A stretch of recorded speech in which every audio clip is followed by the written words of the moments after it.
ಶರಣರಿಗೂ ಶರಣು ಶರಣಾರ್ಥಿ. ನೀವು ಸಾಹಸ ಪ್ರಿಯರೇ? ಬೆಂಗಳೂರಿನ ಗದ್ದಲದಿಂದ ದೂರ ಒಂದು ಅದ್ಭುತವಾದ ಮತ್ತು ಯಾರಿಗೂ ತಿಳಿಯದ ಹಿಡನ್ ಪ್ಲೇಸ್ ಹುಡುಕುತ್ತಿದ್ದೀರಾ? ಹಾಗಾದರೆ ಇವತ್ತಿನ ವಿಡಿಯೋ ನಿಮಗಾಗಿ. ಇಂದು ನಾವು ಬೆಂಗಳೂರಿನಿಂದ ಕೇವಲ 70 ಕಿಲೋಮೀಟರ್ ದೂರದಲ್ಲಿರುವ ಹರಿಹರ ಬೆಟ್ಟಕ್ಕೆ ಹೊರಟಿದ್ದೇವೆ. ಇದು ಪ್ರಸಿದ್ಧ ಸ್ಕಂದಗಿರಿ ಬೆಟ್ಟದ ತೀರಾ ಹತ್ತಿರದಲ್ಲೇ ಇದೆ. ಆದರೆ ಇಲ್ಲಿನ ವಿಶೇಷತೆ ಏನೆಂದರೆ ಇಲ್ಲಿ ಚಾರಣ ಮಾಡಲು ಯಾವುದೇ ನಿರ್ದಿಷ್ಟ ದಾರಿ ಇಲ್ಲ. ಹೌದು, ಇದು ಅಕ್ಷರಶಃ ಒಂದು ಸಾಹಸ.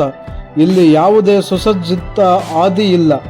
ನಾವೇ ಒಂದಷ್ಟು ಕಷ್ಟಪಟ್ಟು ಮುಳ್ಳು ಕಲ್ಲುಗಳ ನಡುವೆ ನಮಗೆ ತಿಳಿದ ದಾರಿಯಲ್ಲಿ ಹತ್ತಬೇಕು.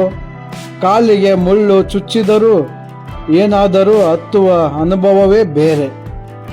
ಒಮ್ಮೆ ಬೆಟ್ಟದ ತುದಿ ತಲುಪಿದ ಮೇಲೆ ಸಿಗುವ ಆ ತಂಪಾದ ಗಾಳಿ ಮತ್ತು ಪ್ರಕೃತಿಯ ನೋಟ ಇದೆಯಲ್ಲ, ಅಬ್ಬಾ, ಪಟ್ಟ ಕಷ್ಟವೆಲ್ಲ ಮರೆತು ಹೋಗುತ್ತವೆ.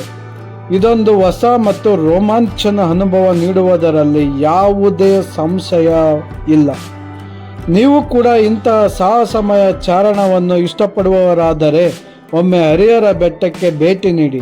ಇಂತಹ ಇನ್ನೂ ಹೆಚ್ಚಿನ ಹೊಸ ವಿಡಿಯೋಗಳನ್ನು ನಮ್ಮ ಶರಣು ಡೈರೀಸ್ ಚಾನಲನ್ನು ಈಗಲೇ ಫಾಲೋ ಮಾಡಿ. ಈ ವಿಡಿಯೋ ಇಷ್ಟ ಆದರೆ ಲೈಕ್ ಮಾಡಿ ಮತ್ತು ಎಲ್ಲರಿಗೂ ಶೇರ್ ಮಾಡೋದನ್ನು ಮರೆಯಬೇಡಿ. Thank you so much.